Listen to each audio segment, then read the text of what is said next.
Oke, Bismillahirrahmanirrahim. Assalamualaikum warahmatullahi wabarakatuh. Uh, Ana selaku PJ daripada Telaah Sastra, uh, izin mengambil alih untuk kelas ini dikarenakan Ustadz Andri berhalangan untuk hadir, lagi di perjalanan ke Jakarta. Kita doain semoga Ustadz Andre selamat sampai Jakarta dan bisa mengajar lagi.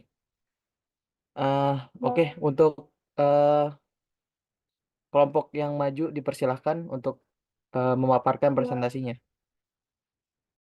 Oke, terima kasih atas kesempatannya, Jimmy. Ya, boleh tolong di share screen.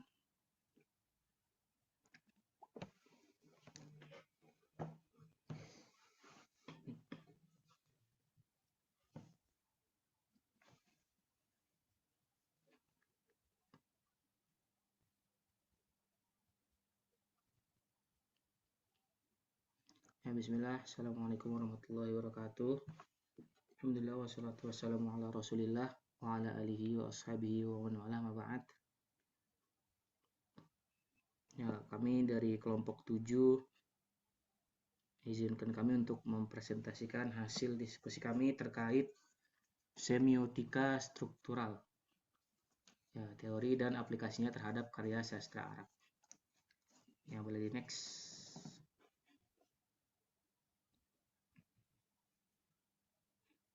Ya, kelompok kami terdiri dari 4 orang ya. Ada Fatimah, ada Nadia, ada Putri, ada Zuniko. Jadi next. Ya, yang pertama ada semiotika struktural sebagai pendekatan studi sastra. Ya, akan dibacakan oleh Fatimah, dipersilakan.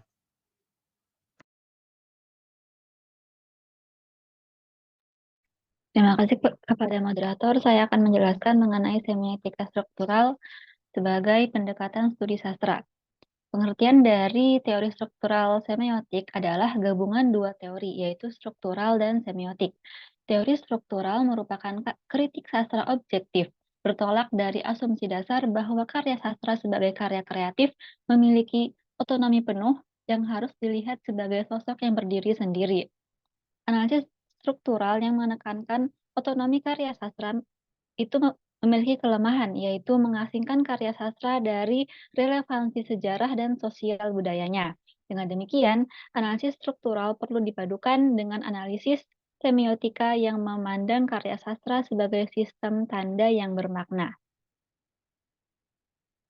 Selanjutnya, langkah-langkah dalam analisis puisi dengan metode struktural semiotik yang menggunakan metode pemaknaan Rivatere adalah sebagai berikut.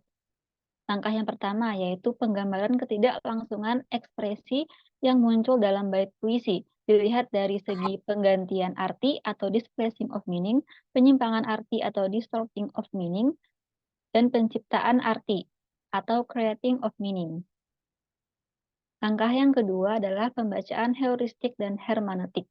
Pembacaan heuristik adalah pembacaan puisi berdasarkan struktur kebahasaannya, sedangkan pembacaan hermeneutik adalah pembacaan sajak berdasarkan konvensi sastra. Langkah yang terakhir yaitu untuk memperjelas makna sajak lebih lanjut, dicari tema dan masalahnya melalui pencarian matriks, model, dan varian. Matriks adalah karya kunci yang mengarah kepada tema. Matriks adalah hipogram intern yang ditransformasikan menjadi model yang berupa bahasa kiasan. Matriks dan model ditransformasikan menjadi varian-varian. Varian-varian itu berupa masalah atau uraian puisi. Dari matriks, model, dan varian itu dapat disimpulkan tema puisi. Nah, selanjutnya adalah semiotika struktural dalam tradisi kritik sastra klasik yang akan dijelaskan oleh rekan saya Nadia. Kepadanya dipersilahkan. Oke, baik. Terima kasih atas kesempatannya. Selanjutnya kita masuk ke semiotika struktural dalam tradisi kritik sastra klasik.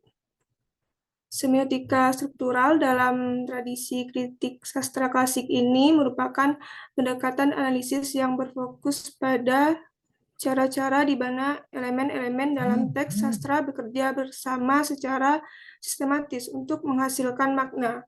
Nah, pendekatan ini sangat dipengaruhi oleh pemikiran strukturalisme yang merupakan aliran pemikiran yang menekankan bahwa elemen-elemen dari budaya manusia, termasuk bahasa, mitos, dan sistem simbol lainnya, dapat dipahami sebagai bagian dari struktur yang lebih besar. Nah, dalam konteks sastra sendiri, semiotika struktural mengkaji teks dengan melihat struktur internal dan hubungan antar tanda dalam teks tersebut.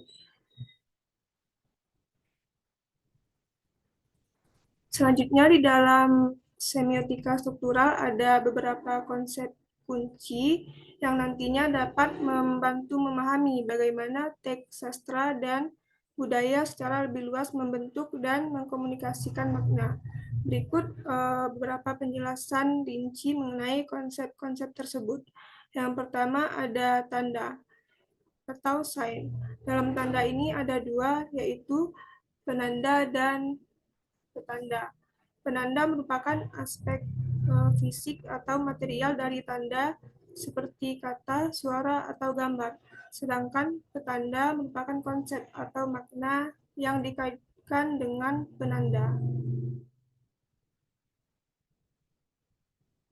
Konsep berikutnya yaitu sistem tanda.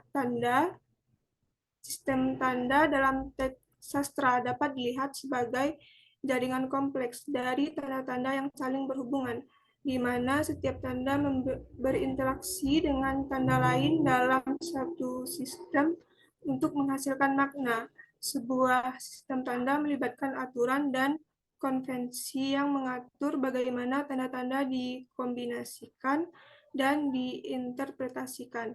Dalam sastra, sistem tanda ini mencakup aspek bahasa, simbolisme, metafora, dan elemen naratif lainnya. Selanjutnya yang ketiga, ada struktur biner. Struktur biner adalah salah satu konsep sentral yang dalam pemikiran suatu konsep sentral dalam pemikiran strukturalis. Claude Lévi-Strauss misalnya berpendapat bahwa elemen dasar dari semua struktur budaya, termasuk mitos dan cerita, dapat dipahami melalui oposisi biner seperti contohnya kata mentah atau masak, alam atau budaya, atau hidup mati. Dalam analisis semiotik sastra, oposisi biner ini sangat membantu dalam menentukan struktur dan konflik dalam cerita, serta dalam memahami tema-tema universal yang dijelajahi melalui teks. Lady next. Yang keempat ada mitologi dan naratologi. Mitologi dalam karya Barthes berkaitan dengan cara mitos modern dibentuk sebagai sistem komunikasi yang menyalurkan nilai-nilai budaya.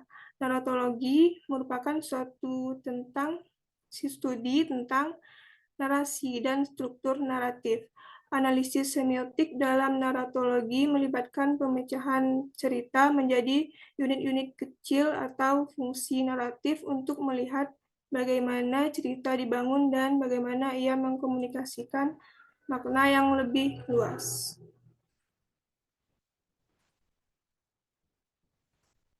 Konsep kunci yang terakhir ada interseksualitas. Nah, konsep kunci ini diperkenalkan oleh Julia Kristeva. Konsep ini mengacu pada hubungan dan pengaruh timbal balik antara teks-teks yang berbeda. Intertekstualitas memperluas ide tanda sebagai bagian dari suatu sistem yang lebih besar, yang menunjukkan bahwa makna dalam suatu teks seringkali bergantung pada teks lain. Setiap teks sastra dipahami sebagai hasil dari proses kultural yang menyertakan referensi, tanggapan, atau dialog dengan teks-teks lainnya. Nah, selanjutnya aplikasi analisis akan dijelaskan oleh rekan saya, dipersilakan.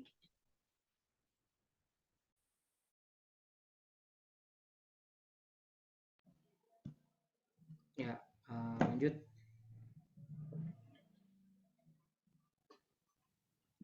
Ya, dalam analisis teori analisis syair ya, ini ada teorinya. Karya sastra dalam penelitian semiotik akan dibahas sebagai tanda-tanda, yaitu tanda-tanda yang telah ditata oleh pengarang sehingga ada sistem konvensi dan aturan-aturan tertentu, sehingga makna karya sastra tidak akan tercapai secara optimal jika tidak dikaitkan dengan wacana tanda. Next. Ya, sekarang kita analisis ya tentang syair Ayyuhal Hub. Nah, ini syair ini dikarang oleh,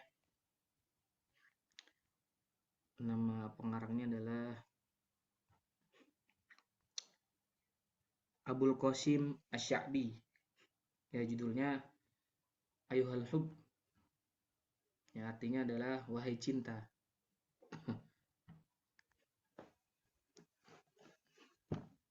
Ya, Ayyuhal Hub. Nah, ini judulnya, bunyinya Ayyuhal Hub anta sirru bala'i wa humumi wa rawati wa ana'i.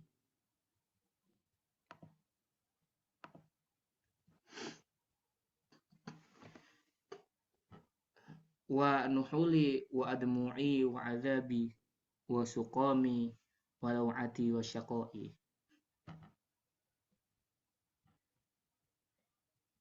Ayyuhal hub anta sirru wujudi wa hayati wa izzati wa ibai wa syu'abi ma baina dayjuri dahri wa alifi wa qurratiya wa qurrati wa rajai.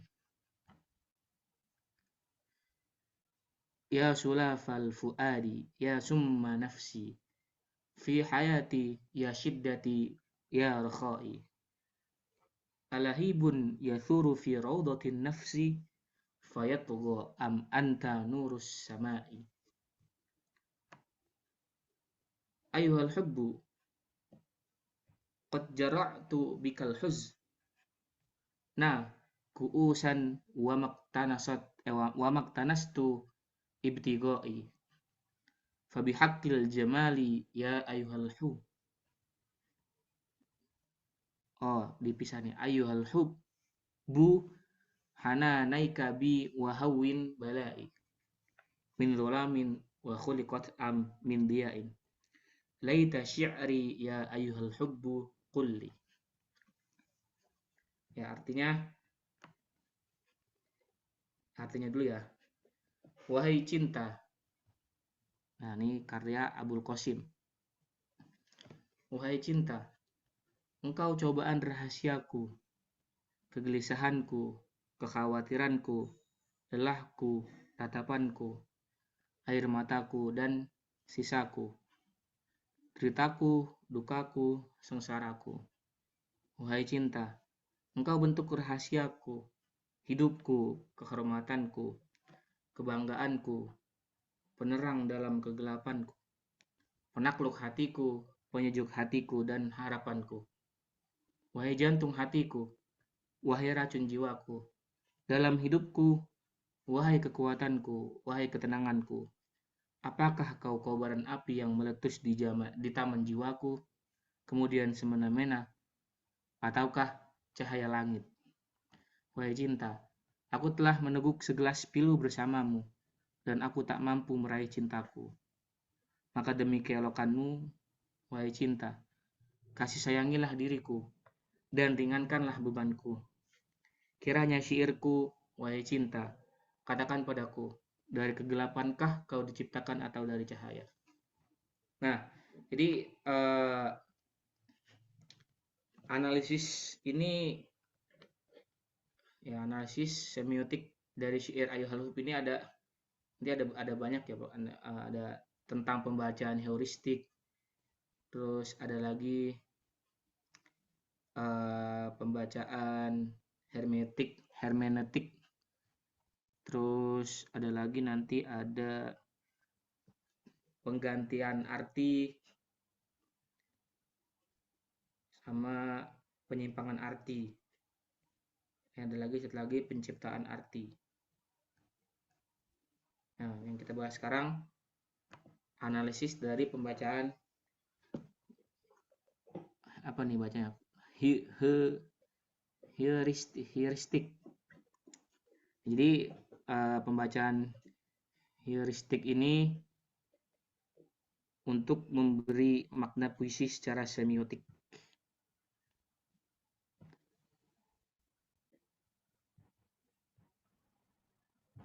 Nah, ya, pembacaan heuristik adalah kegiatan yang pertama kali dilakukan.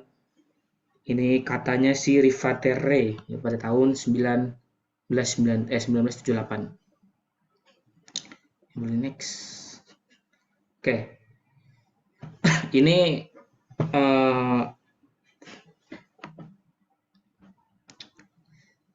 sebentar.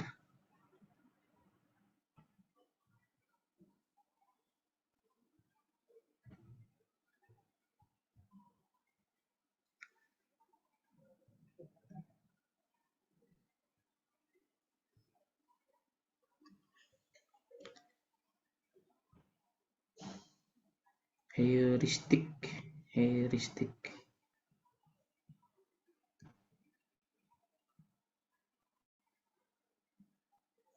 Nah, jadi dari syairnya Abul Qasim Asy-Sya'bi di sini dijelaskan yang pertama, wahai cinta, engkau cobaan rahasiaku. Nah, itu maksudnya adalah engkau sebab adanya cobaan dalam hidupku. Ya, kegelisahanku itu maksudnya kegelisahan jiwaku, kekhawatiranku, itu yang ku khawatirkan, lelahku, itu maksudnya yang ku perjuangkan, harapanku adalah badanku yang menjadi kurus karenamu, air mataku mengalir karenamu, dan siksaku, deritaku itu derita dalam hidupku, kemudian dukaku, sengsara, itu kesengsaraan dalam hidupku. Terus di sini ada lagi bait berikutnya, ada wahai cintaku, engkau bentuk rahasiaku, itu maksudnya engkau sebab wujudnya diriku. Terus hidupku, kehormatanku, itu adalah maksudnya kehormatan diriku. Harga diriku, itu kehormatan diriku. Terus penerang dalam kegelapan masaku, itu maksudnya cahaya yang menerangi kegelapnya masaku. Penakluk, itu maksudnya pelunak, hatiku penyujuk, itu maksudnya penenang hatiku, dan harapanku itu maksudnya masa depanku. Terus bait berikutnya ada nih, wahai jantungku, jantung hatiku, itu maksudnya kekasihku. Wahai racun jiwaku, itu cinta yang meracuni jiwaku dalam hidupku. Wahai kekuatan dalam hidupku. Wahai ketenanganku, itu maksudnya penenangku. Terus apakah kau kobaran api yang meletus di taman jiwaku, itu maksudnya hatiku gitu ya, majas. Kemudian semena-mena itu lenyap, ataukah cahaya langit. Ya, boleh next. Ya, dilanjutin oleh rekan saya.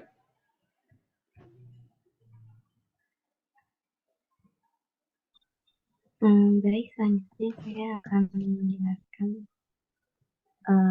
lanjutan dari terjemahan syair Ayu Halhu. Jadi di bait yang keempat itu artinya, wahai cinta, aku telah meneguk segelas ini bersamamu.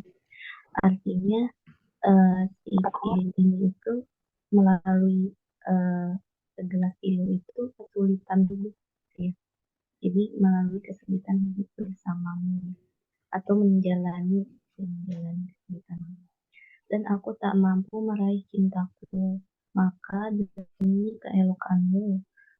Elok di sini maksudnya kecantikan wajah.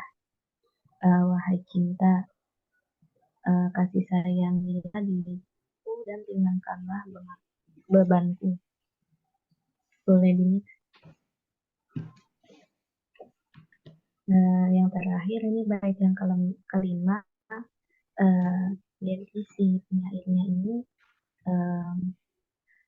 seperti menyudahi si syairnya ini dengan, kiranya inilah aku, kayak demikian syairku.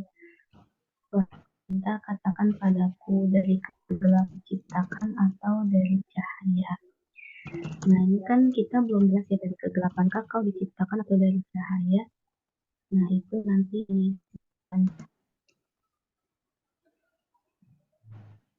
nah, ini jatuhnya kita ke pembahasan pembacaan hermeneutik. Jadi pembacaan hermeneutik atau retroaktif dilakukan setelah pembacaan heuristik tadi. Jadi pembacaan hermeneutik adalah pembacaan karya sastra atau puisi berdasarkan konvensi sastra, yaitu sistem semiotik tingkat kedua. Jadi tingkat pertamanya itu heuristik, nah hermeneutik ini tingkat keduanya. Jadi berikut pembacaan hermeneutik puisi Ayyuhal Hukk karya Nurdin Asyafi. Jadi bait pertama itu disebutnya bait siru. Jadi bait siru ini merupakan lafaz yang dipilih oleh penyair untuk memperindah susunan kalimat. Diungkapkan sekali untuk beberapa lafaz atau kata yang mempunyai makna yang sama namun dengan lafaz yang berbeda. Seperti kata bala, umum, ruah, ana, nuhul, admu'i, ajab, sakom, lau'ah, syako, yang mempunyai konteks makna sejenis. Dalam kajian ilmu bahasa Arab, pengulangan makna dengan gaya lafaz yang berbeda merupakan penegasan. Dalam hal ini, penyair menegaskan bahwa sungguh cinta itu menjadi sebab adanya kesengsaraan yang ada di dalam hidupnya. Selain itu, penyair mengungkapkan lafaz tersebut pada bait kedua secara urut. Setelah seseorang meratapi nasibnya, maka air mata akan berlinang karena kesulitan dalam hidup yang dihadapinya. Dan hal tersebut merupakan siksa yang berat. Karena siksa berat tersebut, seseorang menjadi menderita dan pada akhirnya hidup dalam kesengsaraan.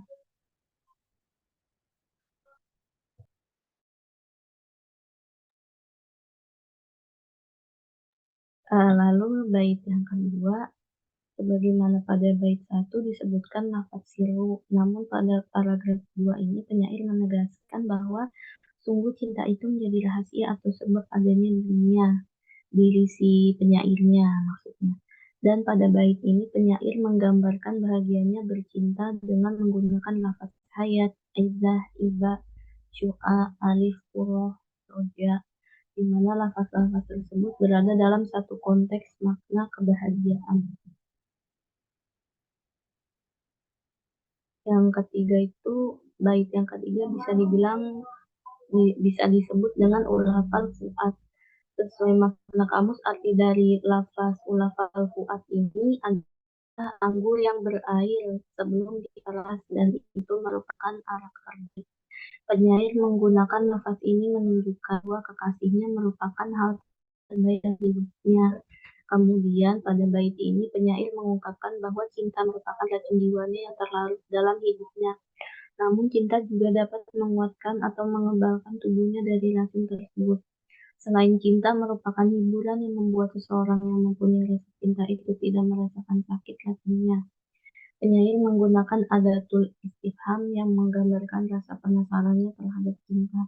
Apakah cinta merupakan kobaran api yang meletup kemudian padam seketika, ataukah cinta bagaikan cahaya langit? Nah, itu api yang meletup kemudian padam itu kegelapan tadi, arti kegelapan.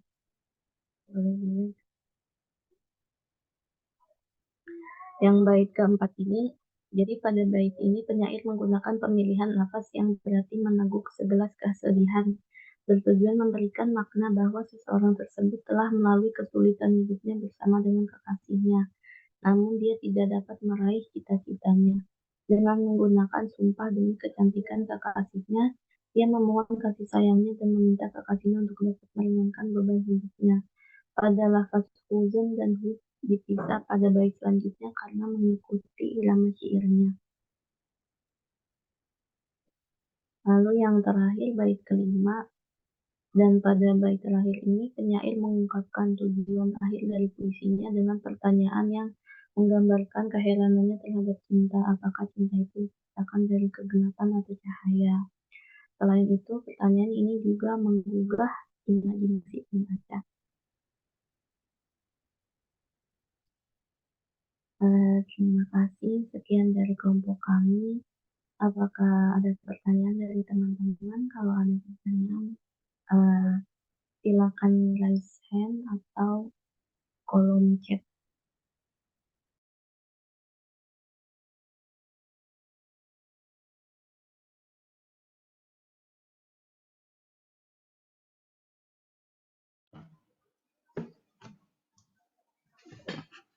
Ya, mungkin sekian dari kami ya, dibuka sesi pertanyaan. 2-3 orang penanya dipersilakan.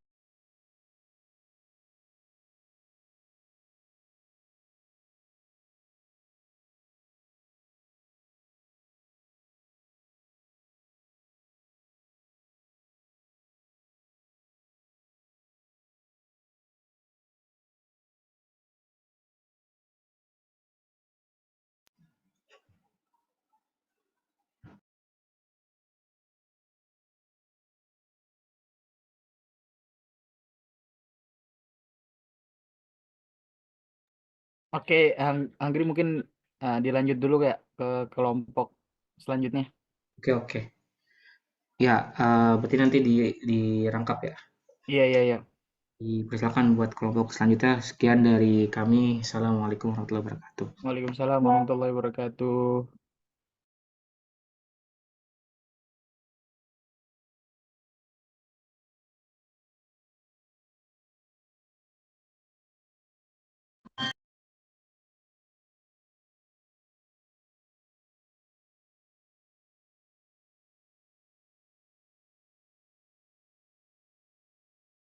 Ya, mungkin Alia Zahra, Aisyah, Alia Putri Hamam.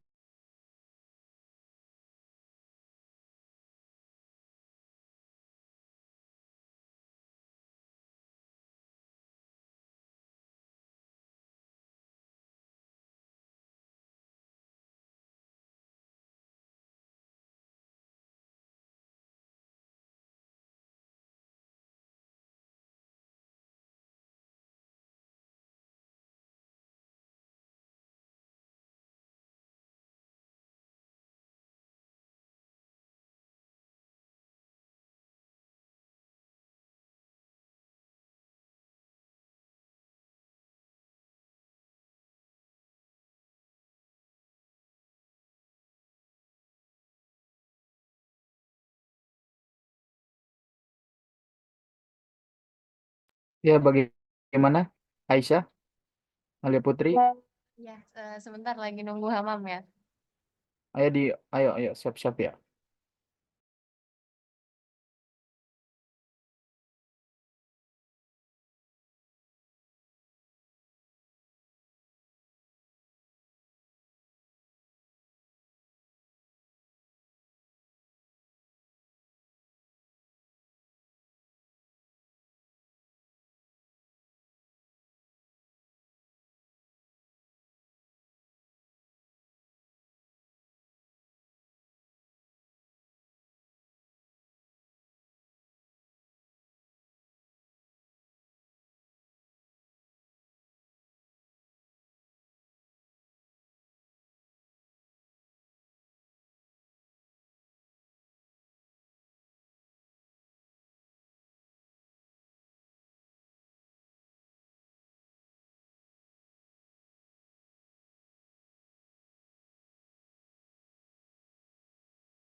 Bagaimana, Hamam?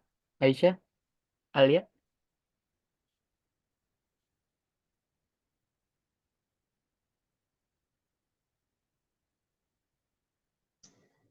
Ya sudah siap, sok. Ayo, lebih cepat lebih bagus.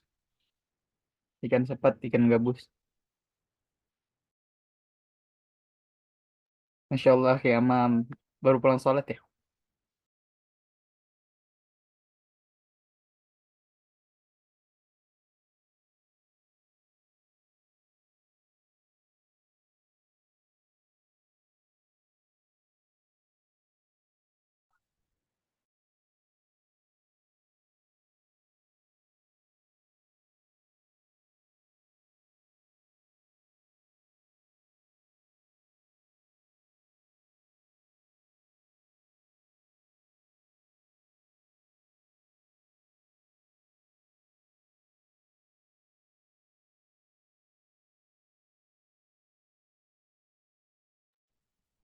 Ya, Assalamualaikum warahmatullahi wabarakatuh. Sebelumnya suara saya kedengeran nggak? Kedengeran. Oke. Assalamualaikum warahmatullahi wabarakatuh. Yang terhormat Ustadz Andri Ilham selaku dosen pengampu mata kuliah Telaah Sastra dan juga teman-teman sekalian. Puji syukur kami panjatkan kehadirat Allah Subhanahu wa taala karena telah memberikan kita semua nikmat sehat sehingga dapat berkumpul di ruang Zoom meeting pada siang hari ini. Nah, sebelumnya perkenalkan nama saya Alia Zahra selaku moderator yang memandu jalannya presentasi pada siang hari ini dengan materi stilistika atau ilmu al-uslub dan pengaplikasiannya terhadap Al-Quran dan juga karya sastra Arab. Lalu selanjutnya kami dari kelompok 6 yang beranggotakan Aisyah Ubaidullah, Alia Putri Subagia, Alia Zahra, dan juga Hamam Usama. Lalu selanjutnya untuk materi yang pertama, yaitu konsep stilistika dalam karya sastra Arab, akan disampaikan oleh rekan saya, yaitu Alia Putri. Kepadanya dipersilakan. Baik, terima kasih moderator. Sub materi yang pertama itu ada konsep stilistika dalam karya sastra Arab.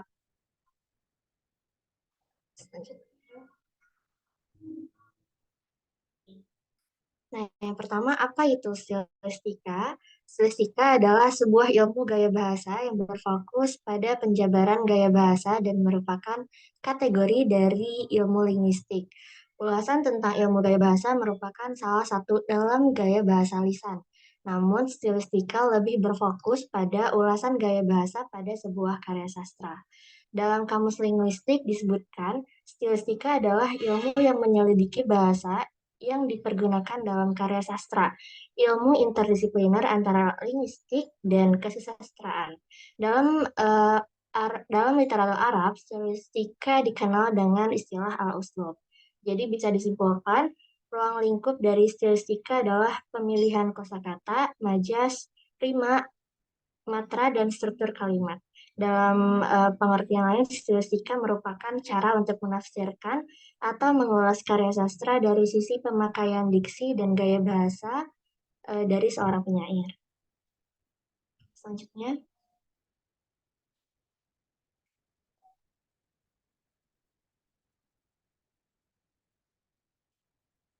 itu ada teori stilistika. Pembentuk utama unsur puisi selain bahasa adalah keindahan. Nah, pada dasarnya kajian stilistika dikemukakan dalam beberapa teori yang berhubungan. Teorinya ini yang pertama ada diksi. Diksi itu adalah pemilihan kata yang sangat erat kaitannya dengan hakikat puisi yang penuh pemadatan. Oleh karena itu, penyair harus pandai memilih kata-kata. Penyair harus cermat agar komposisi bunyi rima dan irama memiliki kedudukan yang sesuai dan indah. Selain itu, seorang ahli yang bernama Tarigan mengemukakan pendapatnya, diksi adalah pilihan kata yang digunakan oleh penyair. Pilihan kata yang tepat dapat mencerminkan ruang, waktu, falsafah, amanat, efek, dan nada dalam suatu puisi. Teori yang kedua adalah citraan. Citraan merupakan penggunaan bahasa untuk menggambarkan objek-objek, tindakan, perasaan, pikiran, ide, pernyataan, dan setiap pengalaman indera atau pengalaman indera yang istimewa. Dalam hal ini, yang dimaksud adalah citraan yang meliputi gambaran angan-angan atau pengguna bahasa yang menggambarkan angan-angan tersebut, Sedangkan setiap gambar pikiran itu disebut dengan citra atau imaji. Nah, secara spesifik, tarigan itu mengungkapkan dalam menciptakan karya, penyair berusaha membangkitkan pikiran dan perasaan para penikmat karya sastra itu sehingga merekalah yang benar-benar mengalami peristiwa dan perasaan tersebut. Selanjutnya,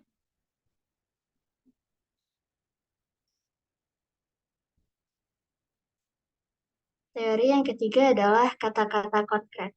Kata-kata konkret merupakan kata yang dapat melukiskan dengan tepat, membayangkan dengan jitu apa yang hendak dikemukakan oleh pengarang. Nah, tarigan ini mengungkapkan salah satu cara membangkitkan daya bayang imajinasi para penikmat puisi adalah menggunakan kata-kata yang tepat, kata yang dapat menyarankan suatu pengertian secara menyeluruh.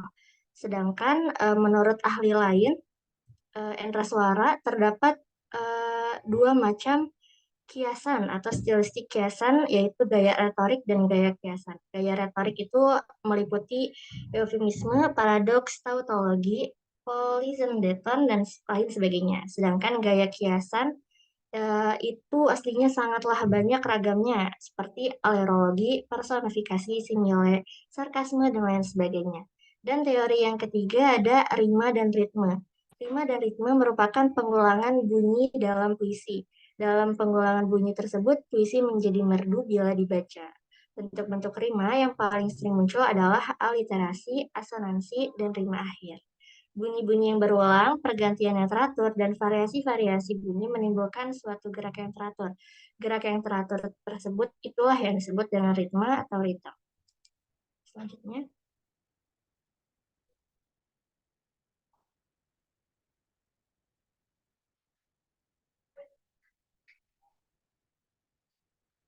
selanjutnya adalah metode stilistika. Metode yang pertama itu ada analisis morfologis. Analisis morfologis ini mempelajari struktur internal kata-kata Arab, termasuk pembentukan kata melalui akar kata, prefiks, dan sufiks.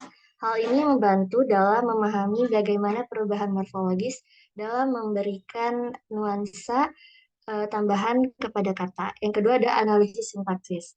Analisis sintaksis ini untuk memeriksa struktur kalimat Arab.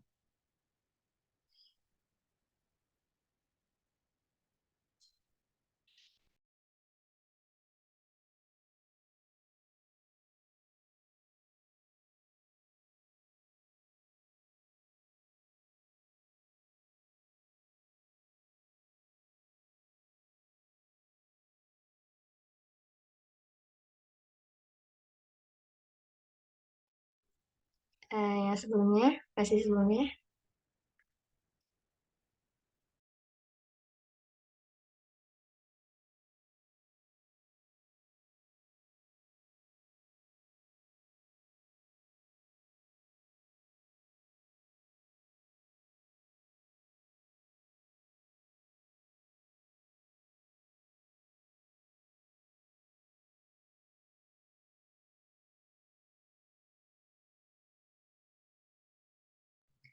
Nah, ya, yang kedua itu ada metode analisis sintaksis.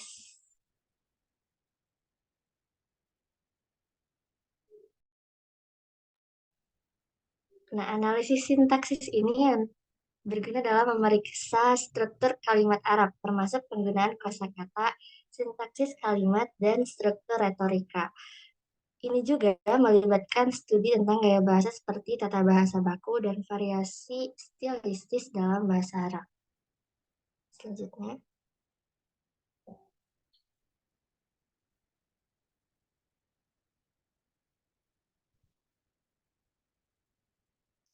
Ya, metode yang ketiga ada analisis semantik. Analisis semantik ini untuk memeriksa makna kata-kata dan frasa dalam konteks Al-Quran, puisi Arab klasik, atau teks modern. Hal ini mencakup penelitian tentang metafora, metonimi, dan perbandingan. Dan yang terakhir ada metode analisis retorika, yaitu untuk memeriksa perangkat stilistika khas dalam sastra Arab, seperti tadi perangkat stilistis, majas atau metafora, tasbih atau perumpamaan, dan istiarah atau metonimi. Hal ini membantu dalam memahami bagaimana penggunaan bahasa retoris menciptakan efek estetika dan persuasi dalam teks Arab. Teks selanjutnya dikembalikan kepada moderator. Nah, untuk materi selanjutnya akan disampaikan oleh rekan saya, itu Aisyah. Kepadanya dipersilakan. Baik, terima kasih moderator atas kesempatannya. Materi selanjutnya yaitu ada stilistika antara tradisi Barat dan Arab gitu. Apa sih hubungannya antara stilistika tradisi Barat dan Arab? Nah, di sini dijelaskan bahwa dalam tradisi Barat, kajian stilistika yang dipelopori oleh eh, Charles Bailey dengan teori stilistika deskriptif dan ekspresifnya. Ia adalah murid Fernand de Saussure. Nah, yang dikenal sebagai peletak linguistik modern. Nah, kita semua tahu kan bahwa Fernand de Saussure itu adalah peletak linguistik modern. Nah, sedangkan Charles Bailey sendiri dikenal sebagai peletak stilistika modern. Dan di antara pujangga Arab nih, para penyair Arab yang terkagum dengan kekhasan style Al-Quran itu adalah Al-Walid bin Al-Mughirah. Nah, kemudian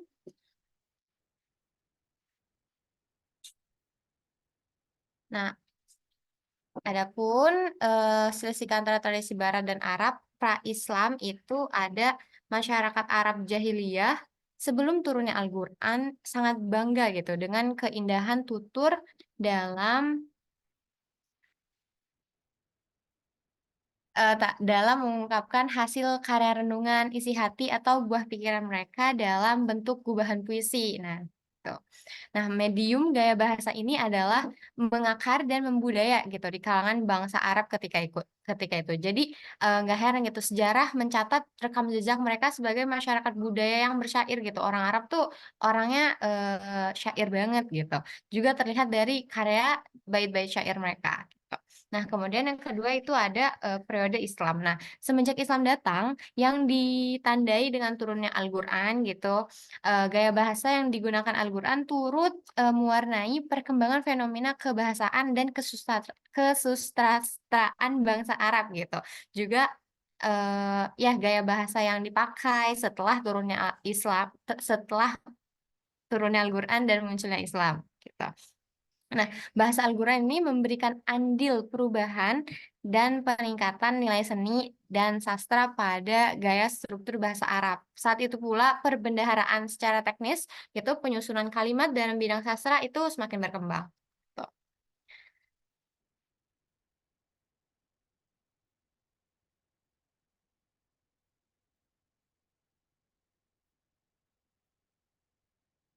Di sini ada contoh stilistika dalam teks Al-Quran. Saya kembalikan ke moderator.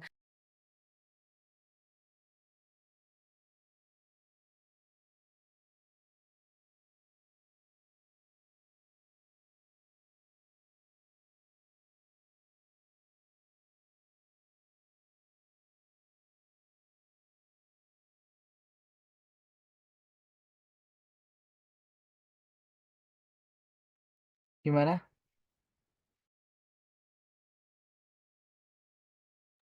Dan selanjutnya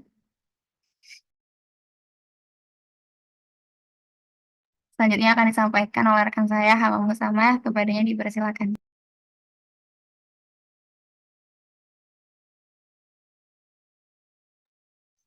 Iya, terima kasih atas kesempatannya. Selanjutnya itu mengenai contoh silsilah dalam Al-Quran ya. Kami di sini mengambil contoh satu yaitu pada istilah penggunaan kata zulumat salah satu tiga kegelapan yang mencapai kegelapan. Itu dalam pada surat Az-Zumar ayat 6. خلقكم من نفس واحدة ثم جعل منها زوجها وأنزل لكم من الأنعام ثمانية أزواج يخلقكم في بطون أمهاتكم خلقا من بعد خلق في ظلمات ثلاث Dzalikumullahu rabbukum lahul mulk la ilaha illahu inna tusrafun. Dia menciptakanmu dari jiwa yang satu Adam. Kemudian darinya dia menjadikan pasangan dan dia menurunkan 8 pasang hewan ternak untukmu. Dia menciptakanmu dalam perut ibumu. Kejadian demi kejadian dalam 3 kegelapan. Yang berbuat demikian itu adalah Allah, Tuhanmu pemilik kerajaan. Tidak ada Tuhan selain Dia, mengapa kamu dapat berpaling dari kebenaran. Udah next.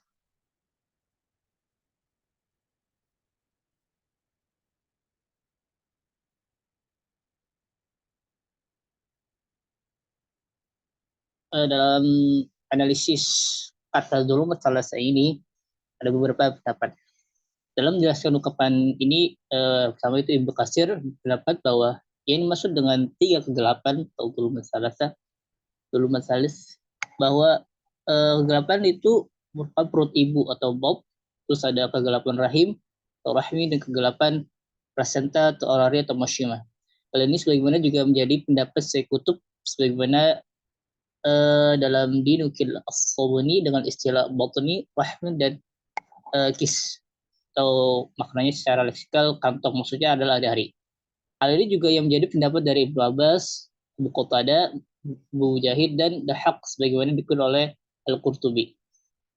Lalu lafaz dzulumat salis ini adalah merupakan bentuk jamak dari kata zulum yang secara leksikal atau kamus berarti gelap. Al-Quran menyebut 6 kali lafaz zulum dalam bentuk tunggal, 8 kali dalam bentuk plural tanpa al-ta'rif atau zulumat atau alif lam, dan 13 kali dalam bentuk plural dengan al-ta'rif atau alif lamnya itu al-zulumat. Next.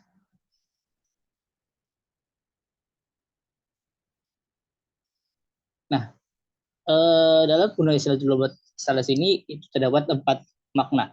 Yang pertama adalah kegelapan atau zulum sebagai lawan dari sifat adil, yang mana sebagaimana dalam Quran surat Al-Mu'min ayat 17 atau dalam Quran itu biasanya disebut Al-Ghafir ayat 17 yang berbunyi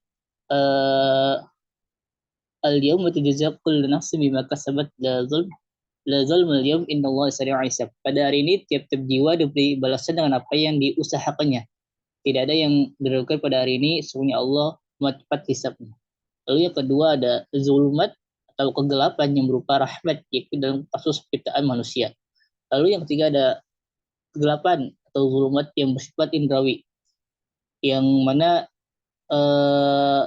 terdapat pada kasusnya kegelapan dalam ikan paus yang dialami oleh Nabi Yunus alaihissalam, itu pada Quran surat Al-Anbiya ayat 87, dan juga kegelapan malam, yaitu pada Quran surat Yunus ayat 27. Lalu yang terakhir ada kegelapan dalam perkara kekafiran atau kemaksiatan yang terdapat dalam Quran surat Al-Baqarah ayat 257. Allah waliyul ladzina amanu yukhrijuhum minadh-dhulumati ilan nur walladzina kafaru awliya'uhum at-taghut yukhrijunahum minan nuri ilal dhulumat ulaika ashabun nar hum fiha khalidun. Allah itu pelindung orang-orang yang beriman. Dia mengeluarkan mereka dari kegelapan, kekafiran, kemaksiatan, dan sebagainya pada cahaya iman. Dan orang-orang kafir, pelindungnya adalah setan, atau di sini adalah togut ya, yang mengeluarkan mereka dari cahaya kepada kegelapan, itu kafiran. Mereka itu adalah penghuni neraka dan mereka akan kekal selamanya di neraka. Mungkin penjelasan dari saya sekian, saya kembalikan kepada moderator.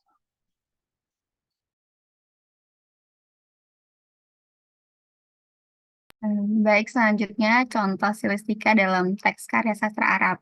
Yang pertama itu ada kalumal lisan an kalmisanan, yang artinya sakit karena ucapan itu lebih sakit daripada karena pedang. Ini adalah hikmah, salah satu karya sastra klasik Arab. Nah, hikmah ini dalam di kita di bahasa Indonesia itu yaitu adalah kata mutiara. Nah, kata mutiara padanannya dengan kata mutiara di Indonesia yaitu lebih baik sakit gigi daripada sakit hati.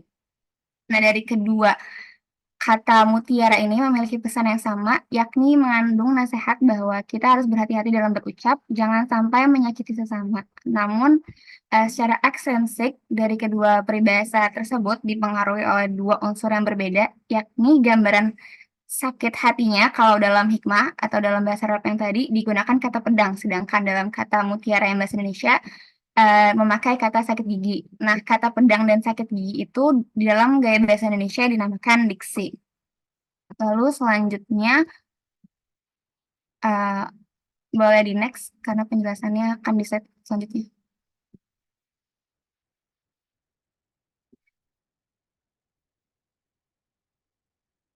Nah, ini ada karya sastra syair dari Imam Syafi'i. Sebelumnya maaf kalau misalnya syakal atau intonasinya salah ya. Oke, bismillah. Akhi lan tanalal ilma illa bisittah sa'un bika an tafsiliha bibayanin zakain wa harsin wa jitihadin wa bilugatin wa suhbatin ustazin wa tuli zamanin asbar ala marza jafa min mu'allim fa inna rasubal ilma fi nafaratih, yang artinya, saudaraku, takkan kau dapatkan ilmu kecuali dengan 6 perkara. Kuberitahukan kau dengan rinci kecerdasan otak, tekad, kesungguhan, bekal, bimbingan guru, dan waktu luang. Sabarlah atas perilaku guru yang pahit dan kaku bagaimanapun, kemarahannya berdampak pada kegagalanmu. Okay, next.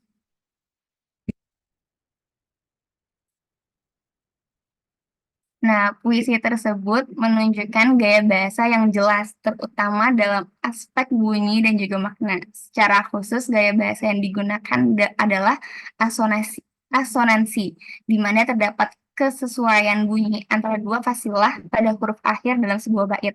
Contohnya pada akhir bait 1, 2, dan 3 terdapat penggunaan bunyi vokal I dengan konsonan N dan H pada kata-kata zamanin, bibayanin, dan nafarati.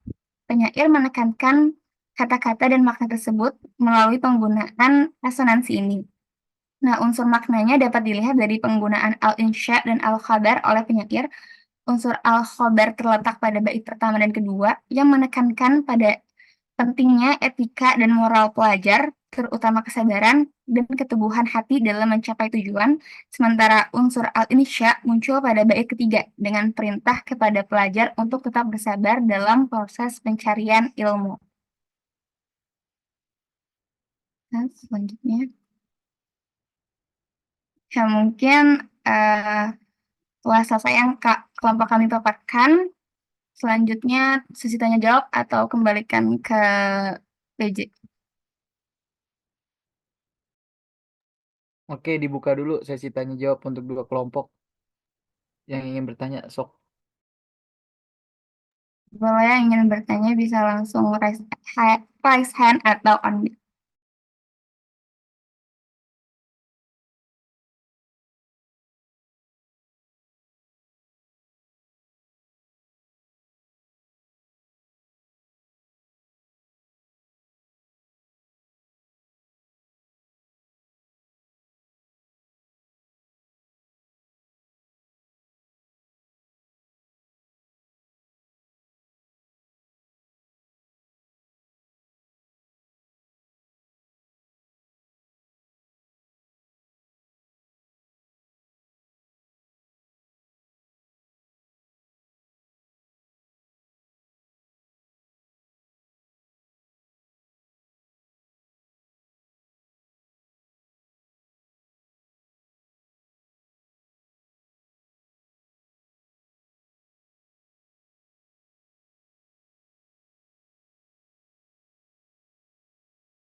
Iya, mungkin teman-teman juga sudah tertidur pulas ya dengan dongeng-dongeng yang sudah didongengkan dalam materi ini. Semoga materi hari ini bisa tersampaikan dengan baik dan juga nanti jika ada pretest dari Ustadz Andre bakal ada pretest kemungkinan, tapi nggak tahu jadi apa enggaknya. Nah, terima kasih yang sudah mendengarkan, terutama yang sudah mempresentasikan. Mohon maaf apabila banyak kesalahan dari PJ pribadi dan terima kasih Hamam yang sudah bela-bela dari Mekah ke Indonesia untuk balik untuk presentasi. Terima kasih banyak semuanya. Ane selaku PJ undur diri. Eh, Assalamualaikum warahmatullahi wabarakatuh. Waalaikumsalam warahmatullahi wabarakatuh. Waalaikumsalam Waalaikumsalam warahmatullahi wabarakatuh. Syukran PJ.